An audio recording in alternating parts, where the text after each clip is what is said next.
You're listening to the PRO Media Network. The next level in entertainment.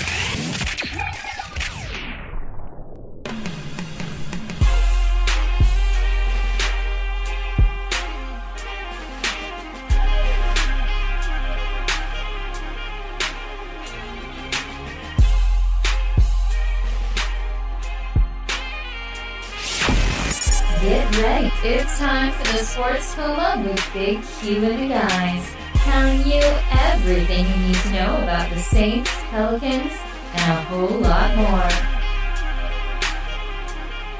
Welcome. You're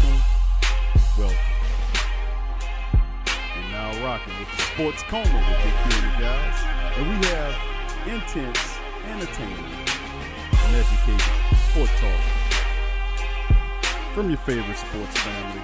I'm Big Q, and on the line we got DC chiming with us, and this is podcast 293 on the Sports Coma, 293. And in this episode, we're going to be recapping the Saints' fantastic win over the Pittsburgh Steelers, 31-28. Had everything in sight and down to the wire. The Steelers went ahead. The Saints, in traumatic fashion, came back, were able to take the win back. So we're going to go over the game, and also we're going to play some interviews coming up from Coach Payton. Drew Brees will chime in. He's going to give you the breakdown, thumbs up, thumbs down, our favorite segment where we give thumbs up and thumbs down to the good players and not so good.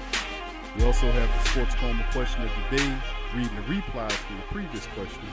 All that on today's show. So without further ado, we'd like to welcome all of our new and established listeners of the Sports Coma. And for people out there that's hearing us for the very first time and saying, well, what's the Sports Coma? Man, this is a podcast dedicated to the diehard black and gold Who Dat Nation, man. We serious Saints talk here. And we listen, man, let me tell you, this was a fantastic game, man. 31-28, it had everything that you could possibly ask for. It was really a playoff game before the playoffs started. The Steelers were desperate. They needed to get a win in a major way. They really needed a win here. And the Saints said, you know what? We've been stopping people's show all year long. We pulled the plug on Carolina last week. We knocked off Tampa Bay the previous time before that. And we've been stopping people for several weeks now. And you on the line, Pittsburgh. So we shut them down. And they're not mathematically eliminated, but commonsensically they are eliminated. If you're relying on Cleveland to do something for you, maybe in the past time I would have said this, but they're pretty decent. If you counting on Cleveland to help you out, Pittsburgh, guess what? Man, you up the stream with no paddle. So at the end of the day, man, this is what is going on here. We're going to get right into it. DC, how you doing today, my man? Well, I'm all good, man. How can you be any worse today? I mean, you got to be good. Saints number one, roll to the Super Bowl all the way from the Superdome, you know what I'm saying? So see what it is. Dome, and then we play Super Bowl in the dome. You don't get no better than that. Absolutely, man. We clinched the first round bye in the playoffs. Saints absolutely tremendous, man. Great effort. They had a big deal. They had a big job to do. The Saints did it in traumatic fashion. Were able to shut the Steelers, well, not shut them down, but, kind of force turnovers when they needed to. Force turnovers. Big up to Kurt Coleman. Of course, we've been hammering Kurt Coleman all year. He ain't really been doing too much but being a locker room guy, but he had a serious, really nice punch out of the fumble that really helped the team kind of get an extra opportunity as you were. But let's get right into the statistics of this game. And by the way, in the second segment, we're going to open up the call of the landlines, and so that you guys can chime in at the Sports Coma and put your words and tell us what you think about this game, what happened. We'll open the phone lines, and you can call in live and talk to the guys live here. Get your 2 cents in. Let us know how you feel about what happened in this really terrific affair, and that the Saints are then locked up the first round bye, people. That is a tremendous thing. We knew they were going to do it. They set their feet in the soil. They plowed through, and then it was just a beautiful exhibition of football. It wasn't perfect, but these were two teams who were really had that will thing going. The willpower of one team to a guy imposing his will on you. Whoever has the strongest the will ultimately won. Well, the Saints had more will than the Steelers. Despite the great listen, man, that guy over there, Brown, man, that dude is absolutely tremendous, man. He's, if not the best wide receiver in the league, he got to be the best. I mean, he's not even that tall. He's not a little guy, but he catching everything, running past everybody. That guy is absolutely awesome, man. And he had a great day against the Saints secondary. Man, him and Hopkins, man, they're tied at this point. I wouldn't say that, man. That dude is ahead of Hopkins, man. That dude been ahead of Hopkins. But anyway, let's look at this, man. Let's get into some of the statistics. Just getting up there with him. You can't discredit Hopkins, man. This man get game-winning touchdowns, the whole nine. Everything Antonio Brown do, he does too. Antonio Brown, man, to me, Brown on another level than Hopkins, dude. I ain't saying he ain't there yet, but Brown is on another level. So, shit. Oh, but anyway, let's go into the next. That's another talk for another thing. Let the Steelers people argue in Houston argue about who better. We got a guy. His name is Mike Thomas. That's our guy. So let's look at some of the statistics here for the team stats here before we get into Sean Payton to hear what the coach had to say about this one here. Saints come up, man, 26-24 on the first down. The Steelers actually won that. Third down, the Saints were 6 of 12. Pittsburgh 6 of 13. You look at total plays, Saints had 61 versus the Steelers 71. Total yards, 429 total yards, man, for the Pittsburgh Steelers versus the Saints 370 yards. Outside of that, we're looking at the fact that the Saints total drives 11-11. Both of them average around 6 yards a play. And when it came down to it, in the passing game, 364 total yards in the total passing game by the Steelers versus the Saints 313. You look at the rushing stats, the Saints on the night, 57 yards running the ball on 19 attempts. That's about 3 yards a rush versus the Steelers, 65 yards running on 18 attempts with about 3.6.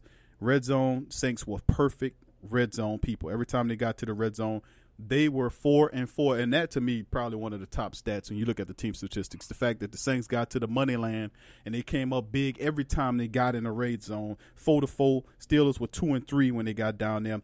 Penalties. Saints had 9 penalties for 9 penalties for 91 yards. Steelers had 6 of them for 79. 2 turnovers for the Steelers, 1 by the Saints. And of course, the time of possession, the Steelers were 31-20 versus the Saints 28-14. Now, before we get DC to chime in with his thoughts of the game, let's listen to what Coach Payton had to say about the win over the Pittsburgh Steelers. Here is Coach Payton. We expected it to be something that was hard fought, that went into the fourth quarter. I felt like we had it early. They had it most of the second half, and then we were able to get it back and secure the win. Any questions? A little bit, but all right. Not bad.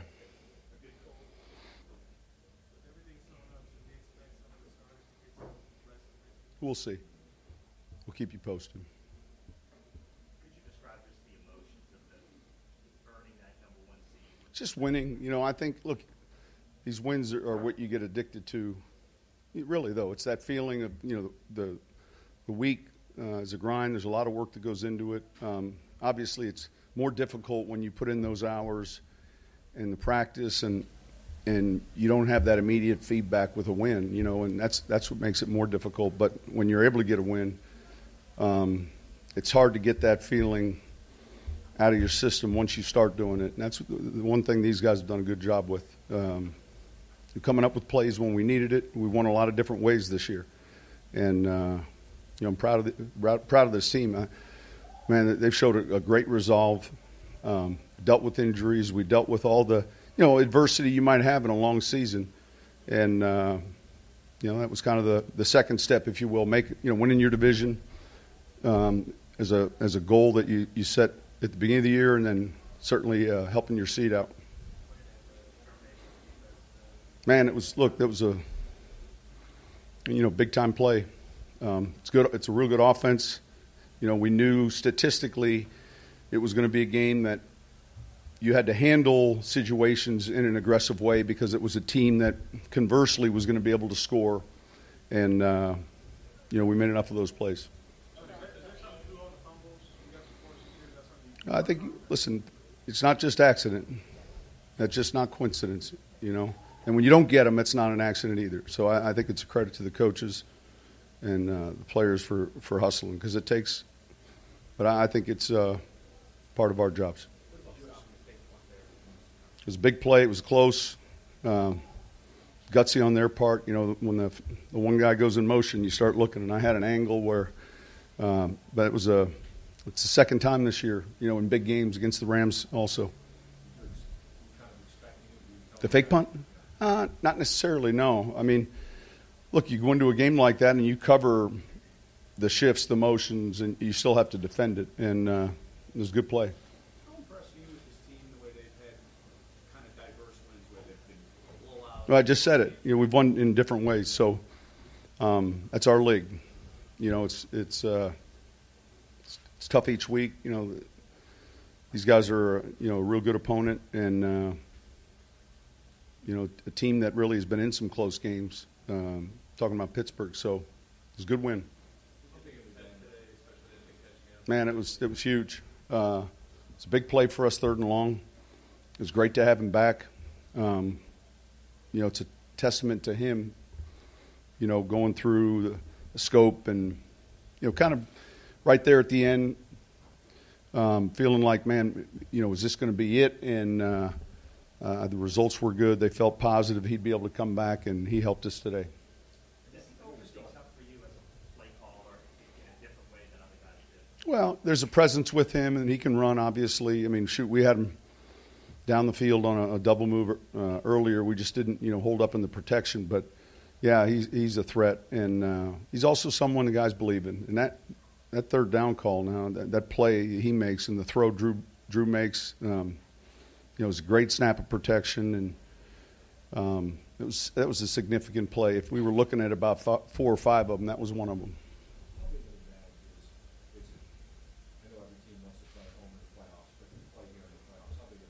We'll see. You know, listen, it's more of an advantage than going on the road, but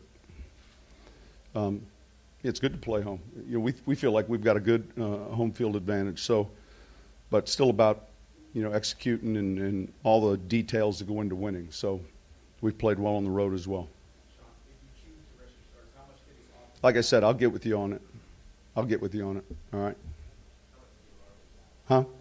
That's Coach Payton, man, chiming in on his thoughts on the game, man. As you can hear the coach really enthused, man, about this win, as well as all of us are. And it was a terrific win. It had everything you could possibly imagine in this game. It had block kicks, a block field goal. They had a fake punt, had interceptions, had fumbles, had hits, had defense, touchdowns, everything you could want between two teams. The Steelers it's supposed to be a defensive team, but they playing with the best of them. So anything that you could possibly imagine that was going on with these two teams, it was out in full display. As the Steelers, man, they weren't going down easy. So before we get into some of the other individual statistics, let's let DC chime in on his thoughts on the game. DC, thoughts on the game, man, and what you witnessed with Saints and the Steelers, please. They ain't had no punt returns, man. But they did have. Man, I thought it was an excellent game, though. This was probably the best game we've seen all seasons as Saints fans, other than the Rams game. It was very intriguing. I'm already seeing what the narrative is going to be. Everybody's going to act like this Kamara play cost the Steelers the game. But, you know, the Saints actually got penalized 9 times to the Steelers 6 for 91 yards. So I don't see how that would have cost them the game. We had some jacked up penalties on our side as well. But I thought it was a sharp game for our offense. They kind of found their groove back. Drew Brees especially, he looked to be himself, man. And that's a good sign going into this playoff run. We're going to really need him to be the Drew Brees of old, not the Drew Brees of the last 3 to 4 weeks. So that was a good sign to see that. The defense kind of took a step back, but I mean, hey, they had a tough challenge on their hand, man. I haven't seen anybody stop Juju and Antonio Brown. Oh yeah, probably the best 1-2 receiver tandem in the whole league. So the hold the Steelers to 300 yards passing, I guess it's gonna have to do. So I very impressed with our team finding a way to win again in a different game. Because the last 3 weeks we played all different type of games, and we've had to do multiple things to win the game, and this is no different. We had to have it on defense. We had some special teams, great special teams plays by our punter. We had the offense doing their thing. And it was just a full all-around team victory. Will Lutz, he did have a kick blocked, but I believe that was the only way they was going to get him to miss. so lucky for them. But I'm real happy to be a Saints fan today, man. We got the number 1 seed, second time ever this has happened in the whole history of the franchise. So this is something to be very happy about. I mean, you're not going to have successful years like this every year, so everybody, you need to go ahead on and soak it in and enjoy it. Well said, because at the end of the day, man, the Saints pulled off. Well, we eventually knew what they could do, man. We know this team was capable of many great things. The uniqueness of what they're doing. If you talk to some of these other guys and you hear them speak about each other, they speak about and they say that they love to play with each other. They love each other. Drew Brees at the end of the post-game interview, he was saying how he loved his teammates. And that's something unique, because you watch all these other guys, they play.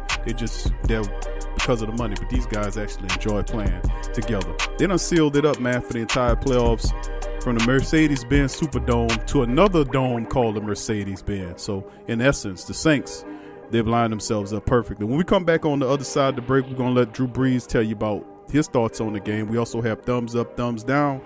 I'm going to try to get an injury report for you, let you know what's going on. And we've got the Sports Coma question of the day and the replies and the live coming up on the other side of the break. Stay with us. You're listening to the Sports Coma with Big Q and the guys.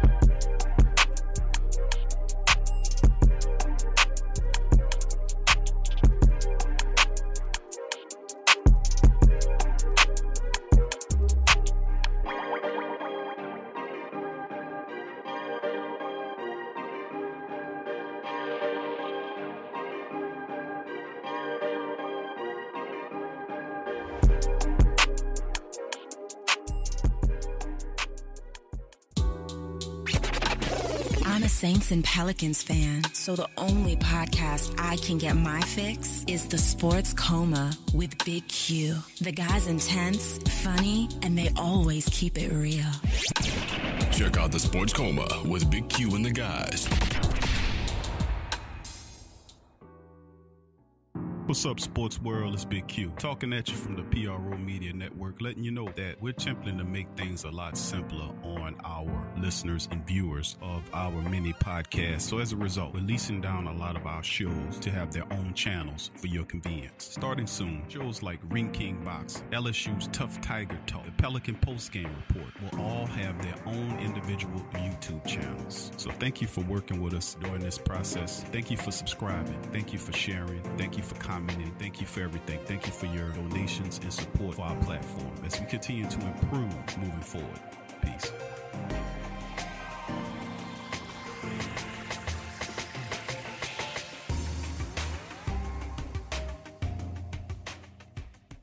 Sports fans are gearing up and saving big at Fanatics.com, the world's largest collection of officially licensed fan gear. From all the leagues, teams, and players you love, unique one-of-a-kind designs exclusively by Fanatics, and autographed collectibles from today's biggest stars shipped directly to your home. Join Fanatics Rewards for free to earn fan cash on every purchase. Shop now and for a limited time, get 20% off all orders. Fanatics.com, officially licensed everything. Hit the link below and rep the black and gold today. Who that? Do you need a domain name? How about a host for your website that can work with WordPress? Try Namecheap.com. They make registering, hosting, and managing domain names for yourself or others easy and affordable because the internet needs people. Namecheap is an ICANN accredited domain register and technology company founded in 2000. It's one of the fastest growing American companies according to the 2018 Inc. 5000. Celebrating nearly 2 decades of providing unparalleled levels of service, security, and support. Namecheap has been steadfast in customer customer satisfaction with over 10 million domains under management. Namecheap is among the top domain registers and web providers in the world. They offer a full selection of popular and unique domains along with fully featured hosting packages, SSL security certificates, WhoisGuard privacy protections, and more, all at the lowest prices in the industry. So if you need a domain name or hosting or anything else, think Namecheap.com. That's right, Namecheap.com. Check the description section below for link. Follow the Sports Coma on Facebook, Twitter, Instagram, and YouTube.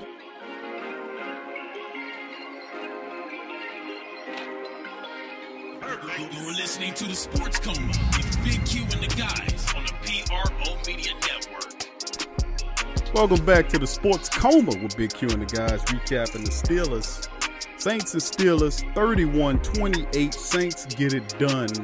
Major capacity, lock up the number 1 seed throughout the entire playoffs. Home field advantage all the way on out.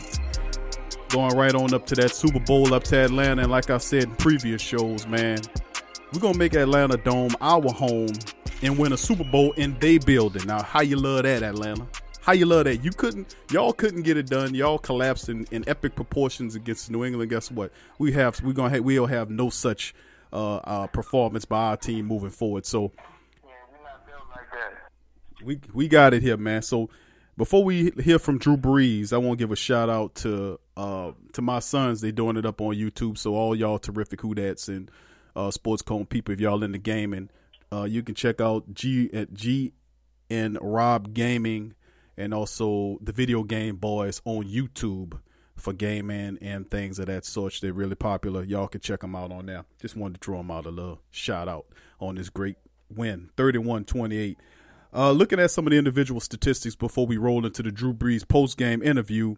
Drew Brees finished the game 27 of 39 for 326 yards, 8.5 yards per average for Drew Brees. 1 touchdown. He was sacked twice in this game, despite all of the I guess you could say all the turnover with Armstead going out, and then Will Clapp coming in getting some opportunity. Andrews Pete shifting all the way out, and big ups to Andrews Pete, man.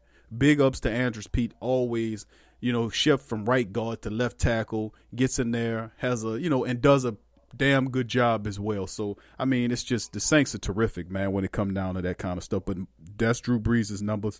1 interception thrown, but of course Taysom Hill kind of underthrew a guy for that first pick early on. Mark Ingram and Elvin Kamara, 19 carries for 57 yards between those guys, 3 rushing touchdowns between those guys, and 3.3 yards rushing average between those guys. And the receiving stats, Mike Thomas, man, targeted 13 times. This is how great Mike Thomas is. He was targeted 13 times. 13 times in this one. He came up with 11 of them for 109 yards, averaged a first down every time he catch the ball. He caught the ball in this game. He had a touchdown as well, and the longest one was a 28-yarder, so big ups to Mike Thomas as well. Elvin Kamara, 4 catches for 82 yards. He averaged about 20 yards. He had a terrific 42-yard turn a little check down. Drew Brees threw him into a 42-yard gain. Guy looked like he ain't even running full speed. Looked like he just like he jogging. That's how fast the dude is. What's up, man? Yeah, he's something else, man. Then, of course, Ted Ginn Jr., man. Big ups to Ted Ginn Jr. He comes back and has a terrific good game for him. 5 catches for 74 yards, and then one of them was a 25-yard one. He was targeted 8 times, so Ted Ginn really kind of came in and kind of balanced that wide receiver core. Keith Kirkwood, 3 catches for 35 yards in the matchup. Everybody else, Traquan Smith, Mark Ingram, and Benjamin Watson. Also, Josh Hill, they had catches apiece. Looking at, before we get over to the defense, DC, let's before we let Drew talk his stuff, let's do our thumbs up, thumbs down segment right now. Who you got on thumbs up, thumbs down? Oh my God! You know what? You go first, bro, because I think I'm gonna take the cake because it's really difficult. I have a thumbs down guy in mind, but thumbs up is gonna be hard, man. But you go ahead and do yours first. Yeah, I'll follow you. All right, thumbs up. I gotta get my thumbs up, man. Man, wow. It's difficult to give the thumbs up to the right guys. So you know what? God dog it. I'll tell you what, man. I got 3 guys in mind for the thumbs up, thumbs down. I'm not gonna lie to you. Mike Thomas is up there. I got, what he did in this game. I I have guys like Von Bell, who had an outstanding game in this one. He played really well in this one. He finished the game with 10 total tackles. I don't know, man. It's just kind of tough. But I just got to pick a guy. I'm going to go with Mike Thomas. 11 catches, 109. He had 1 touchdown, targeted 13 times. Mike Thomas, to me, man, against the tough Steelers secondary, he was damn good. You know, he was Mike Thomas good. And then, of course, that was my thumbs up. My thumbs down guy. Man, my thumbs down guy, man. I was gonna throw it at. I was gonna hit Kurt Coleman with it until he came up with that forced fumble. I was gonna hit PJ Williams with it, but I'm gonna just give it to Keith Kirkwood, man. You know, I thought Keith Kirkwood, he could have did better. He was targeted 4 times, came up with 2 catches for 35 yards, had a wide open catch. He dropped it, just cold-blooded dropped it in a pressure moment. He should have came up with that catch, dropped that ball. Nobody around him. Drew Brees found him. This guy just cold-blooded, just dropped the ball. And that's my thumbs down. I'm going to give it to him. So go ahead, DC, and we're going to roll into Drew after you. My thumbs up, guys, is going to be thumbs up, guys, man. I couldn't pick one. I couldn't. It just was too many people that had fingerprints on this game. Like, for instance, I can't leave Sheldon Rankins out. Sheldon Rankins sealed the game for us, man. I mean, that was a big play. Very impressive when you watch that on the replay as well. Drew Brees came back into form today. You already said Michael Thomas, but, you know, we can't leave Alvin Kamara out, man. Alvin Kamara, without him, we might have not won this game, man. So Alvin Kamara definitely got to be a thumbs up. So I'm gonna go ahead with the trio of Alvin Kamara, Drew Brees, and Sheldon Rankins for going ahead and finishing out the game. But as you said, we had so many other people play well. Like DeMario Davis. I know his stats went crazy today, but DeMario Davis did a lot, man, to help us win this game. If he was watching what I was watching. And Ted Ginn. I think Ted Ginn was also a huge key in us winning this game. But Ted Ginn, those 5 catches, 74 yards were astronomical. They almost counted for more than what they actually were. That's just like you pointed out. He got us a first down. I believe that was 3rd down. Was it, or was that 4th down? When he came up with that first down to extend the drive where we finally won the game, that was Ted Ginn. And he kept the defense from swarming Michael Thomas, because every time he looked up, he had a nice catch coming in. So shout outs to him. But that's enough fluff talk. Thumbs down is gonna go to Will Clapp for me. I like Will Clapp, man. He's in a tough situation, trying to fill in for injuries, and he allowed J.J. Watt to make him look bad, man. That's gonna be a pretty bad highlight on that field goal block.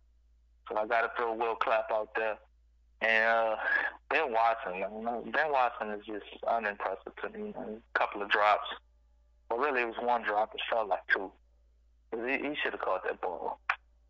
And I don't know, this guy, every time you think he's going to be, he's not that bad. He played pretty good. And the next week, he just falls off a cliff. I guess he's just getting old. So it's going to be Ben Watson and Will Clapp for me on the thumbs down. All right, very good. I appreciate that. Yeah, you're right on Ben Watson, man. That was one of my critiques of Ben some time ago. Before, when the Saints let him go the first time, he was a guy that just couldn't, you couldn't totally rely on Ben Watson fully from week to week. You know, he'll give you a little bit, and then the next week he dropping passes. He missing blocking assignments. But it's just kind of topsy-turvy. The Saints really need to find a true answer for that position. But anyway, let's segue to the Sports Coma question of the day, which is, we just talked about Ted Ginn Jr. and his magnificent performance to help balance the Saints wide receivers, and so they don't double down all the time on Mike Thomas. Well, guess what? He had a fantastic game, and this is the question pertaining to him. Is the question of the day: are the Saints' offense issues resolved since Ted Ginn Jr. came back off the injury list. Does that mean that their offensive issues are resolved? Y'all chime in. Let us know what you think. Now, let's move into Drew Brees, his post-game interview, and as he tells you his thoughts on what happened with the Steelers. Here's Drew Brees. It's big having Ted Ginn back. We've missed him. He's a great veteran presence. I think he gives us great diversity with our receiving core. Obviously, everybody knows he can run, but, he can do a lot of other things well, and obviously came up with a huge catch there on that 3rd and 20 or whatever it was to keep that drive alive and allow us to go score and win the game. So, yeah, it was great to have him back. Just securing the number 1 seed. Only one time since you've been here that happened on the Super Bowl. Yeah. The numbers say that the teams that are number 1, obviously. Yeah. Listen, it's hard to secure the 1 seed, but knowing that we've done it, knowing that, the road comes through New Orleans, it gives us a lot of confidence. Obviously, we love playing in the Dome. We love playing in front of the Houdat Nation. Obviously, they make this a very tough place for somebody to come in and play. And so, we're obviously we have goals throughout the season, and this is one of them. No, I'm not. You try to do the unexpected, right? So that's part of this game, and you expect the unexpected. Great job by our special teams. Tackling them about a half-yard short and giving us the opportunity to drive down and win the game. Yeah. There are, and I think that's what makes you battle tested. That's what molds you and strengthens you, and I think gives you a ton of confidence and hope. No matter what scenario you find yourself in throughout the course of a game, you feel like you're going to find a way to win, and it's going to take everybody. Everyone contributing, and certainly the fourth quarter was that way today. Listen, our last 3 victories have been having to come from a fourth quarter deficit to win the game. So that's what I love about this team.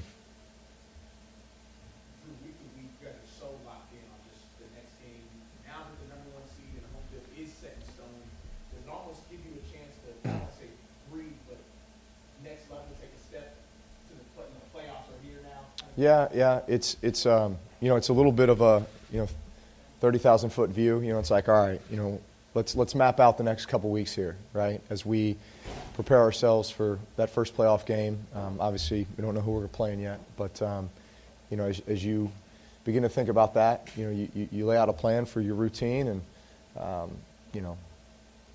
think for us, just staying on course, right, with our practice habits and our preparation, and having a chance to get some guys healthy, which I think is the biggest part of that first round bye. And that's something that'll be much needed. And then when it's time to get back to work, That's Drew Brees chiming in on his thoughts about the win over the Pittsburgh Steelers. Of course, the first thing Drew mentioned was the fact that he gave some shout-out to Ted Ginn Jr. Comes right off the injury list, gets right back into it, and starts powering through everything. Drew Brees knows how important Ted Ginn is to this offense. And now, if we didn't know, if you're a Saints fan or a person that follows the Saints, and if you didn't realize how really important Ted Ginn Jr. is to the Saints offense, look at what happened today. He just takes the tops off the defense and allows everybody to kind of roam. Not have all that pressure. We know they're going to double down or try to double down on Iron Mike. We know what they're going to try to do with Alvin Kamara. But you got to respect Ted Ginn Jr.'s ability when he out there. And listen, Ted Ginn for a long time had a reputation of being a guy that was a dropper. You had a bad case of the droppies. And let me tell you something. He made some really terrific catches, one of which was an excellent sideline grab where he dragged his feet. That was really spectacular catching by Ted Ginn Jr. To say that he was out for so long, he came in, knocked the rust off, got right into it, and made a serious contribution to help the Saints win this game. So, like I said before, and I'm going to say it again, big ups to Ted Ginn Jr. for what he did. Now, before we get into the defensive statistics, I want to open up the lines for people who listen to the Sports Coma right now. You can feel free to call in. We'll talk to you. You can call us at 504-321-1647. That's 504 area code 321-1647. 504-321-1647. You can call in, chime with us, questions, comments. Let us know your thoughts on what happened with the Saints, man. Tell us what you're thinking. You know, how you feel about today's excellent win. 504-321-1647. Now, DC, looking at some of the defensive statistics, my man, you're absolutely right. Von Bell turned in a good performance. You know, I picked him. I gave him, I told him he was good. 10 total tackles from Eli Apple had 9 tackles on the day. Marshawn Lattimore was picked on. Hold on. We going through stats right now. So they might have looked shaky on their play, but their statistics, they showed up on the stat sheet. Marshawn Lattimore had 6 tackles. Hold on. Let me finish with this. PJ Williams had 5 tackles. He had 1 tackle for a loss in it. Alex Anzalone had 4 tackles, 1 sack in the game. He had a tackle for loss and 2 QB hits on the night for Alex Anzalone. Demario Davis, 3 tackles, had a sack in the game as well. He contributed 1 tackle for a loss and had a QB hit. Sheldon Rankins in a major capacity. He looked pretty good in this one. 3 tackles for Sheldon Rankins. Sheldon had a forced fumble in this one. He was able to force a fumble. Daniel Onamata had 3 tackles on the day. Tyler Davison, 2 tackles, also had a sack in the game for Tyler Davison as he grabbed Ben Roethlisberger's foot. A.J. Klein, Alex Okafor, Marcus Williams, Cam Jordan, and the rest of those guys, and Chris Banjo all had a couple of tackles apiece. Kurt Coleman, Craig Robertson, Josh Hill, Zach Line, and Marcus Davenport all had a tackle in this game. When you look at the turnovers that the Saints had, of course, they had the recovering of the fumble by Demario Davis, and this one, which he recovered 1. And, of course, Alex Okafor also had a recovery in the game. And Mark Ingram, of course, fumbled the ball as well. So in this one, the Saints defense did do a good job of recovering some plays, forcing some turnovers when they crucially need to be forced, and helping stem the tide in this one toward the offensive advantage so they can go down the field and make a play. And Drew Brees threw his solo touchdown pass to Mike Thomas on what was excellent, which just wonderful. What's your thoughts on the Saints' defensive play, looking at what we've seen? Well, I thought it was, your favorite, bend but don't break. They kind of had periods in the game where they looked not dominant, but they looked opposing, and they forced Pittsburgh 3 and outs more than once. And then they had parts in the game where it was looking like the 2013 defense again. We had a huge problem guarding Antonio. And Juju, I think, just reaped the benefit of trying to put so much pressure on guarding Antonio Brown. So we could not solve that problem. And I think we got out of our formula for being dominant, which is to funnel everything through the front 7. Pittsburgh managed to just throw the ball completely over our front 7 and avoid those guys for the most part, and just played around in our secondary for most of the day. And then that contributed to them having 360-some odd yards, 380 yards passing. We was able to sack Big Ben a few times, but they have a pretty good offensive line as well, and that guy don't go down easy. So that was a tough task as well. And but all in all, I think they did just enough to win. The turnovers make up for some of the stuff I just said they played bad at. So them being able to get some extra possessions and able to do just enough, and also closing out the game on the defensive side of the ball, I say our defense did okay. Yeah, I got to give it to the Pittsburgh Steelers, man. The Saints did everything they could in terms of try to slow Antonio Brown down. He was targeted 19 times, bro. 19 times. He had 14 catches, 185 yards, and 2 touchdowns. That's Antonio Brown, man. The man threw at him 19 times in the game. He came up with 14 of them for 185 and 2 touchdowns, and he averaged 13 yards every time he caught the ball. Juju Smith-Schuster, he was targeted 15 times for Ben Roethlisberger. He came up with 11 of which for 115 in the game. So the 2 top wide receivers for Pittsburgh, they went into it with, they was trying to outthrow the Saints. They was like, man, we're going to show the Saints that we can do what we can do against them. The running game on it, however, will absolutely shut down. Cam Jordan clearly stirred up a bunch of emotions in Big Ben, man, because that guy was making throws I ain't seen him make in about 2 or 3 years. Yeah, that's a good point because you look at the running game for Pittsburgh, 18 carries total by all the unit. That means Jalen Samuels, the third stringer, Roosevelt Nix, and then Stephen Ridley, who came in and fumbled to help the Saints out. 18 carries, even Drew Roethlisberger, who had 2 scrambles in there. 18 carries altogether for 65 yards, 3.5 average on them, no touchdowns. And the Saints defense did what they did, which is hold the running game underneath 71 a game, and they did it again with 65 with the Steelers, and they were totally just one-dimensional in this one. But the Saints did more than enough to beat this team. And, man, wow. It was just an absolutely splendid game. Call in. Remember, this is a live show, y'all. Y'all can call in right now. 504-321-1647. Talk to me. Ask me questions, DC, or make a comment about the game, what you think going forward. You can call us now, 504-321-1647. We do have the lines wide open for your call right now. So without further ado, let's get right into the Sports Coma question of the day, replies from the previous question. Well, of course, this question of the day today is, and I'm going to say it again, are the Saints' offensive issues solved with the return of Teddy Ginn Jr.? Being that he's back from the IR, he had a damn good game to help the Saints win this one against the Steelers. Are they offensive issues solved now that Teddy Ginn's back to take the defense, to top off the defenses, opposing defenses? Is it solved? Yeah or nay? Let me go ahead and answer that for you, man. Well, you can answer it, but try to do it quick because we need to get into our next replies here. I would definitely say, they are solved. They are solved because you no longer can just key in on just Alvin Kamara and just Michael Thomas in the passing game. Gives Drew Brees another weapon to go in the passing game with. We can't really rely on Ben Watson. Kirkwood lost a little bit of Drew Brees' confidence today, of course. Traquan Smith goes into hiding at times. Josh Hill's not really reliable, so Ted Ginn is that next guy up. So that gives us someone else, and you don't have to expect a whole bunch out of Mark Ingram out of the pass game.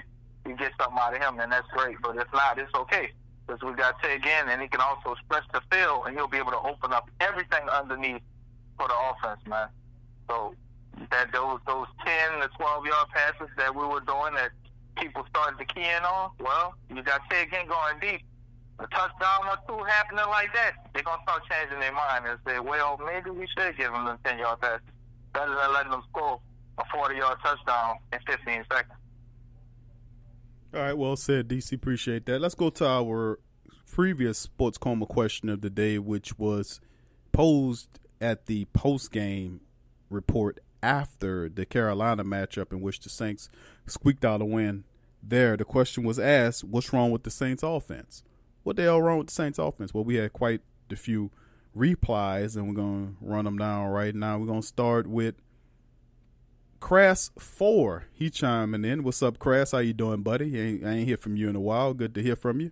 And Crass says, I'll provide a different spin on offense. I'm not quite as concerned as others simply because the Saints have to play 3 road games, 2 of which were against divisional opponents. Never easy.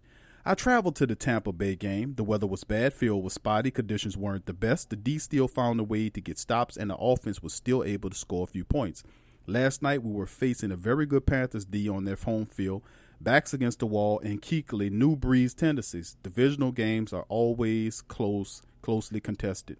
Good news is that now we go back home to complete a tremendous 2018 season. If the Saints defense continues to play dominant football, the offense will catch back up and start putting up more 30-point performances.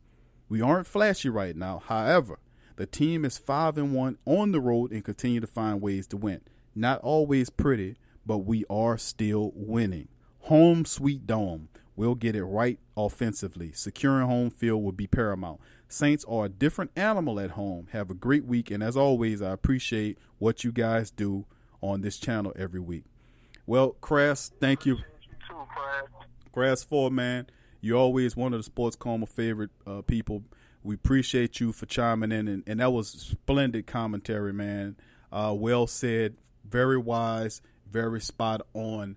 Thank you, Crass, and we appreciate you for listening to us every week, my friend. Thank you. Going to the next comment, Sean C. What's up, Sean? Sean's another great one. The Saints have been on the road for 3 weeks straight. Everyone needs to chill out. Also with Teron Armstead, they don't run to the left side as well. That makes the Saints a bit one-dimensional. Teron makes Andrews Pete better. If Teron don't come back, we got problems. That's what Sean C. says. Yes, Sean, we kind of struggled a bit. He was there in this game. When he went out, you could see it. We had a little struggles there. It was the median drop-off as soon as he got hurt. So we appreciate that, Sean. Thanks for commenting, my friend. John Lister is chiming in. What's up, John? He says, TLL is my favorite bench wide receiver for the Saints. He just hasn't turned the corner yet, but he will. And the Saints offense just tried, but I think Brees is on the decline. I don't know. Other wide receivers are trash. I miss Snead, Stills, and Cooks. We let a lot of talent walk, but if the Saints don't out up 30 against Pitt, it's that we are tired as hell and need rest. 4 starting O-line out. We're tired. Our mojo is on E. We need HFA drought and 2 weeks of rest. We went against Pitt. We sit out. Let me expand out here. Week 17 and first round bye. Come back healthy. Thanks, John. Appreciate the comment, my friend. You're absolutely right. The Saints could use a little extra rest here. I can't give John right on with the Tommy Lee Lewis comment. He was spot on with everything else. I don't know what he said, Tommy Lee. Tommy Lee, Jerry Lewis is what we call him there, John, and that's what we call him, Tommy Lee, Jerry Lewis. But this the funny thing, man. Like the Tommy Lee deal, he sits. I'm not too crazy about Tommy Lee. You know what I'm saying? It's like, he's a fast guy. Yeah, I've seen it. I've seen enough about Tommy Lee. You know what I'm saying? I don't think Tommy Lee Lewis is going to blow the doors off. I don't think he's going to get exponentially better than what he is now. I think he might get an edge a little bit better. But in terms of Tommy Lee Lewis, bench wide receiver, our pick is slim once you get past Traquan Smith, to be quite honest with you. So outside of that, you're absolutely right about the offensive line needing rest. And with the next couple of weeks, it's going to be awesome, man, because the Saints could actually kind of sit back and chill with the rest of them. They don't have to play all the starters coming up against Carolina Panthers. Then, of course, the wild card week, the Saints could rest guys and then get ready for that first round matchup. So thanks for commenting on that, buddy. Appreciate the comment. JJ Hill is next up the bat. What's up, JJ? He says, to be honest, Big Q, what I think is that Drew Brees doesn't have a number 2 wide receiver, and Sean isn't sticking to what's working, which is running the ball. JJ, thank you for that comment, my friend. Thank you very much for commenting on that. And without Ted Ginn, you're absolutely right. The Saints don't have a true number 2 wide receiver. Traquan Smith seems like at times the moment is bigger than him. You can see in his body motion and all this kind. I just see it in him that the moment is bigger than him right now. Maybe that'll change. I know that'll change as he gets a little bit more seasoned and he gets a little bit more, being around an environment that he can surmount the moment. But right now, in the games that I've seen with Traquan Smith, I haven't seen that breakthrough moment where he just like, I'm arrived and I'm totally comfortable. He's still a rookie, and I think eventually he'll come around eventually. But right now, Ted Ginn Jr. is solely that number 2 guy, no doubt about it, in terms of wide receivers. And of course, you may say Alvin Kamara, you might throw him in there, but Alvin Kamara, we don't consider him a wide receiver, though he do what the wide receiver does. But you know what I mean. Going to the next comment, Soldier for God 77. What's up, Soldier? He said they need to run the ball more and use Mark, use Alvin, use Taysom, run the ball, give Brees a break. Understand Sean trying to help him with the MVP, but damn, we want to win it. And if that means the running game is on point, don't give up. I guarantee if we run more than pass, the offense will get its swagger back. Who that to you, Soldier for God. Appreciate the comment. And there have been some games that I've seen Drew Brees. Yeah, you're absolutely right, man. Take the game out of his hands in terms of just let the ball, let the running game run. Because there was some games where the running game was on point. And if you would have just fed those guys, you could have just sat back there and just, and Drew could have just did his thing. And when the Saints running game gets going, dude, you know, it just opens up and makes life better for the play action and everything. And then Drew Brees gets right in that little comfortable pocket that he like to be. But you're absolutely right, Doc. That's when he completes about 80% of his passes when we run our offense that way. But teams started to catch on, and I think they started to play more in that 12 to 10-yard range where they tried to guard us basically down low and weren't afraid of us going over the top, man. And that's what, again, changes everything. And I think with Tyron Armstead out, if you pay attention to Sean Payton's play calling, when Tyron Armstead gets hurt, that's when he shies away from the run a little more, if you really think about it. Other than that, we were 30 to 32 rushing attempts all the time, consistently. Yeah, very well said, DC. It's just been it's what it is, you know. When you deal with the running game, they count on Drew so much. I guess they use him so much that they just come as habitually to just rely on Drew for all that he do. And sometimes it does help when you can hand the ball over to a guy like Alvin Kamara and Mark Ingram. Those guys make things happen, especially when they're in rhythm together. Verlin Casey, what's up, Verlin? He comes in. He says it's been about Sean and Drew for the longest. I'm not sure if he can scheme a run-heavy offensive game plan. He could do it. He could do it, Verlin. I've seen games where he's done that before. He could do it if he wants. He has a discipline. He got a discipline to stick. He got a discipline to stick to a run-heavy scheme. He can do it if he wants to. I've seen him do it before. Go ahead, DC. No, I was just saying that the games where we've run that, where we've been like supremely run-heavy, it usually ended in a blowout. Yes.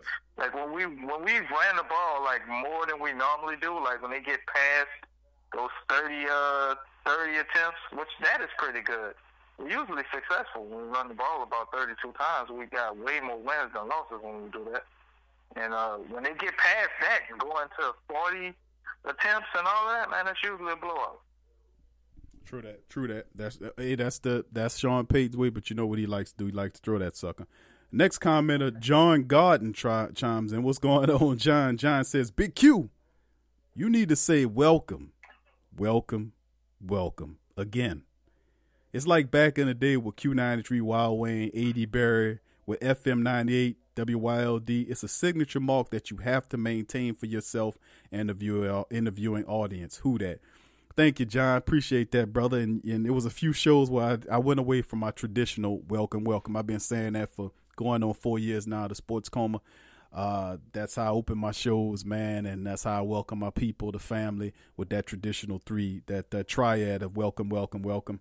But I thank you for the love, man, and I appreciate you throwing me in there with guys like, man, I've been listening to them dudes for years, Wild Wayne and A.D. Barry, way back in the day when Wild Wayne was with Davey D and all that kind of stuff. So I appreciate you putting me in that mix with some of those local radio legends, my man. Thank you very much.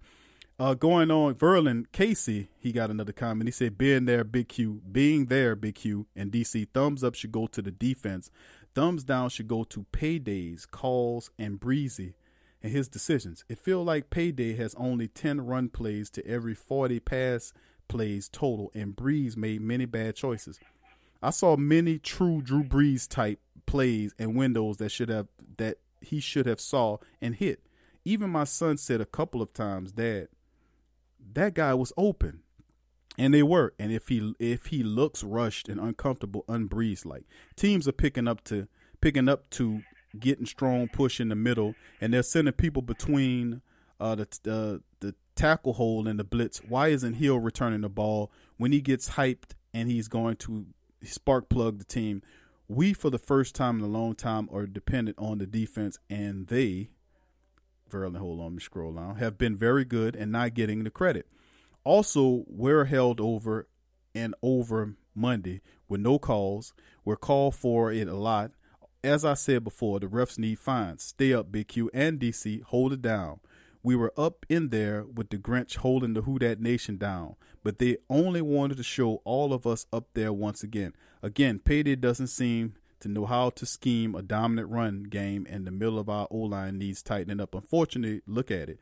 It's been that way, but only the Cowgirls took advantage of it. Unlike others who were jumping the edges, leaving Shorty Brees pocket lanes.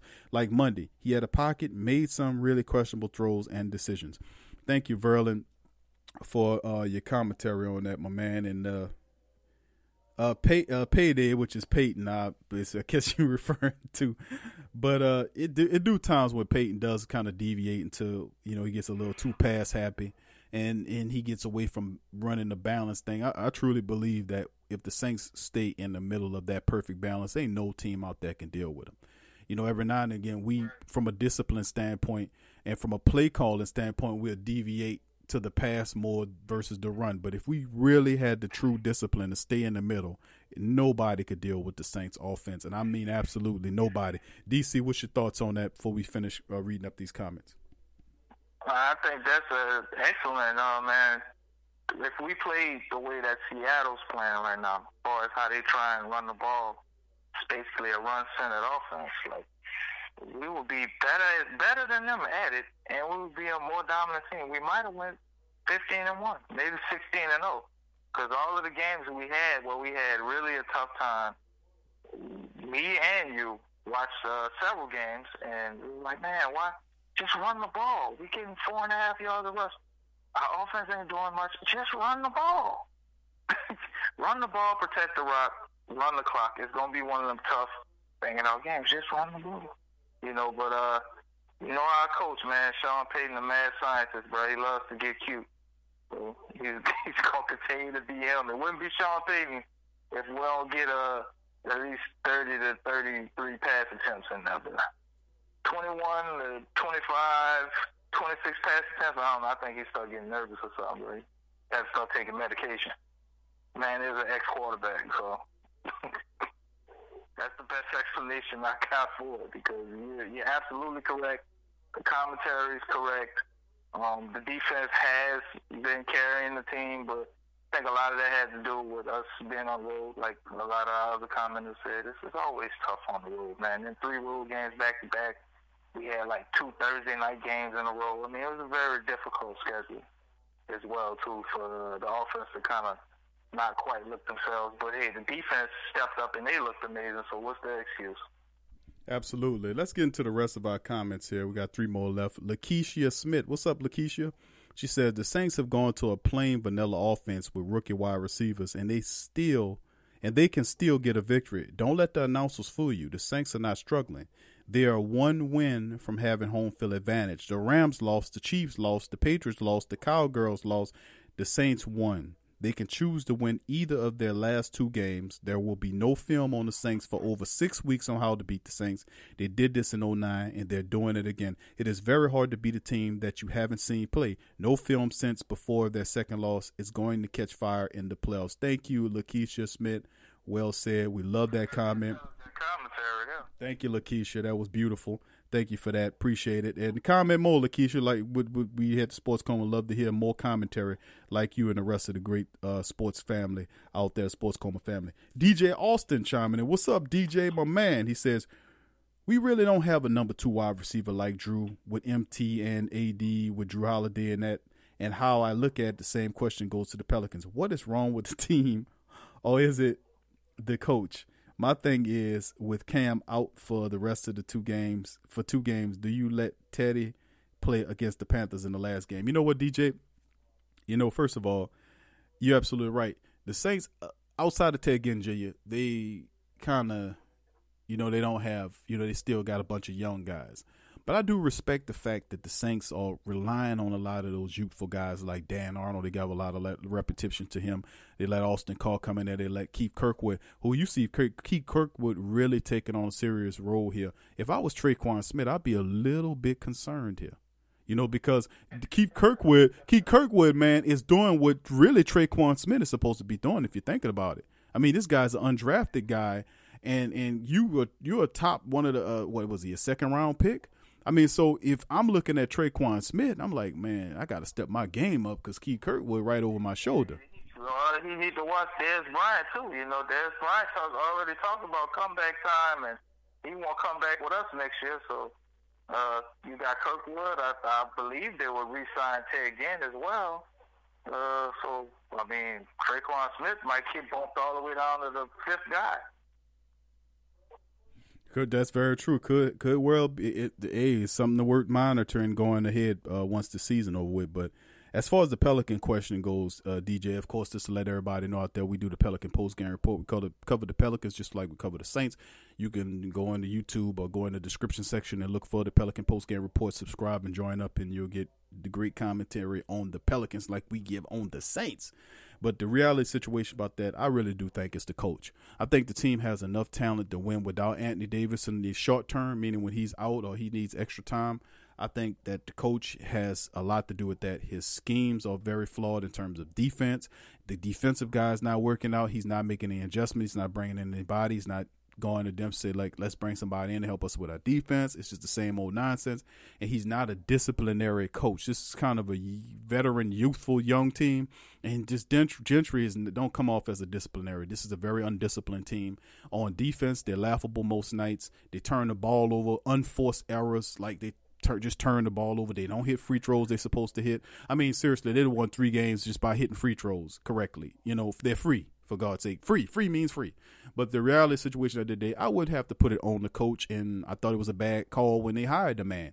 I mean, how you hire a head coach that has a losing record, and then you pass up guys like Thibodeau, you pass up guys like Jeff Van Gundy, you pass up guys like Mark Jackson. Jeff Van Gundy did want to come here, too. You pass up all those guys for Elvin Gentry because he was the offensive mind that helped the Golden State Warriors win a championship. But then remember, he's an offensive guy. He's one side of the equation, and the reason why he'll never truly be that guy is because he don't focus enough on defense.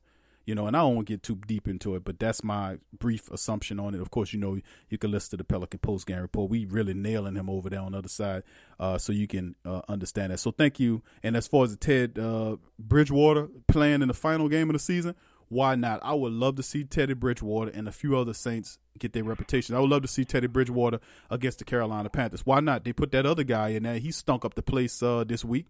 Why not put Ted Bridgewater in there to see what he got moving forward? I love that idea. DC, what you think about Ted Bridgewater starting the next game for the Saints in Carolina? Yeah, I already mentioned that in my assessment breakdown. I would love it, man. Teddy Bridgewater gets a warm-up game, and something does happen to Drew Brees. You know he's going to be ready. I don't think Taysom Hill needs those reps. I mean, he already gets some game action. And passing, I guess, ain't his strong point right now. He's more of a running back, gadget guy, trickster, blocker, gunner, punt blocker. Hey, he do everything. But I love to see Teddy Bridgewater back there, man. I think he would shock a lot of people. But I think we still should take it easy with him back there. You wouldn't want to give away too much. Make him look too good, man. He might want to walk away. Somebody might throw a whole thing on that. All right, we got 2 more comments left to go. We got 2 more comments left to go. Marvin Norman says struggling and stammering. He likes that commentary. John Gordon also finished up by saying Pro Bowl is the last thing we should have on our minds. If these guys are in the Pro Bowl, that means we're not in the Super Bowl. Good point there, John. Appreciate it. Marvin Norman, big ups to you for commenting as well. And thank all of our commenters for commenting. Sports Coma question of the day is, are the Saints offensive issues solved with the return of Ted Ginn Jr.? You can chime in, let us know as well. Thank you for joining us on the Sports Coma show number 293 from me and DC and the whole crew here. We thank you appreciate you for joining us here. If you like the show, you can subscribe, join, hit the notification bell. For most shows, you can donate on www.patreon.com/the PRO Media Network. That also helps us to up the platform for more Saints people as well. And you can also support our sponsors. That's in the description section below. And from me and DC and the Sports Coma crew, thank you for joining us today on the show. Peace.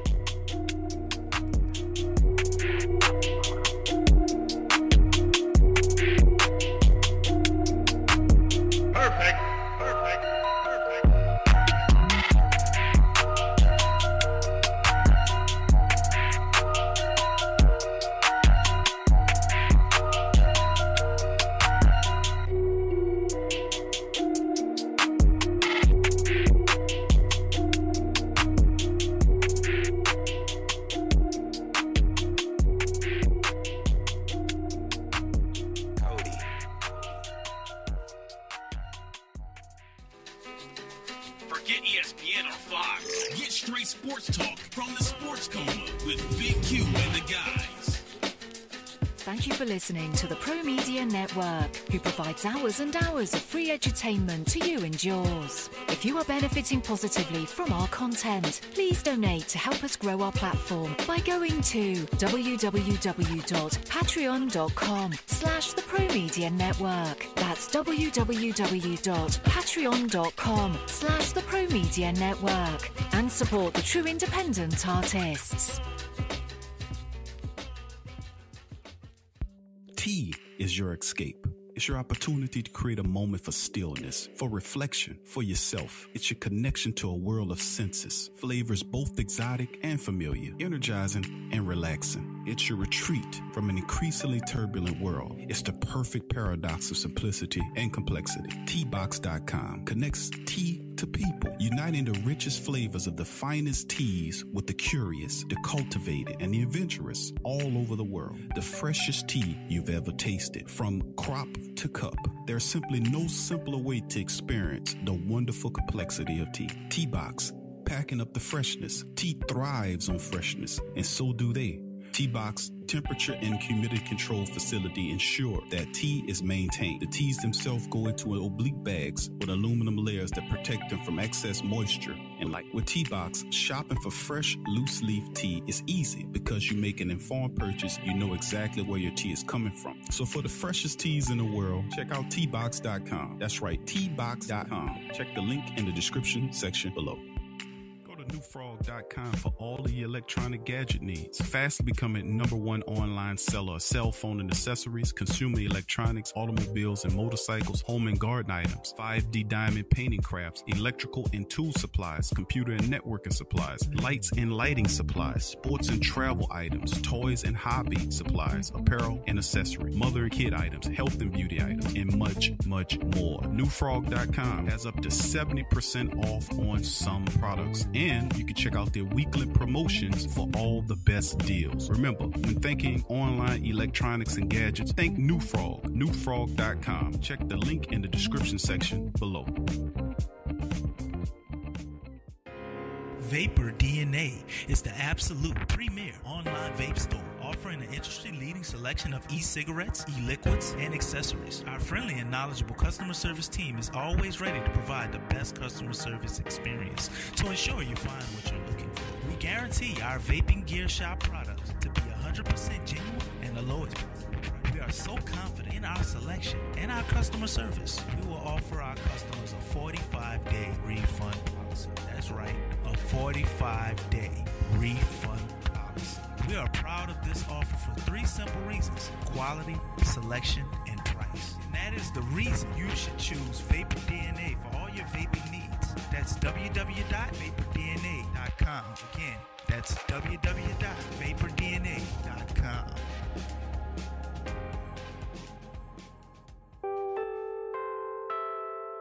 In today's world, children are bombarded with negativity on television, online, and at school. Our kids need to have a positive outlook on life and the world around them. I want to share with you a valuable resource you can use to bring positivity into your child's life. It's the new book, 101 Powerful Children Affirmations, a guide to positive child self-image, from author and dad, G.J. Barabino. This is a simple guide loaded with wonderful and inspirational affirmations designed to uplift young people's spirits. This positive and powerful children affirmational is chock full and loaded with wonderful inspirational sayings that will lift your child's self-image to whole new levels through the awesome power of spoken word.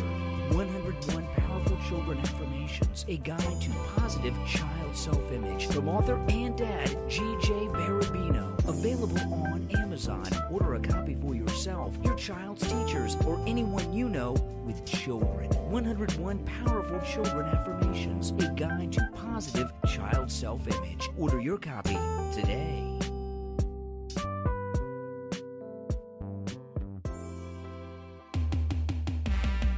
What's up, Sports World?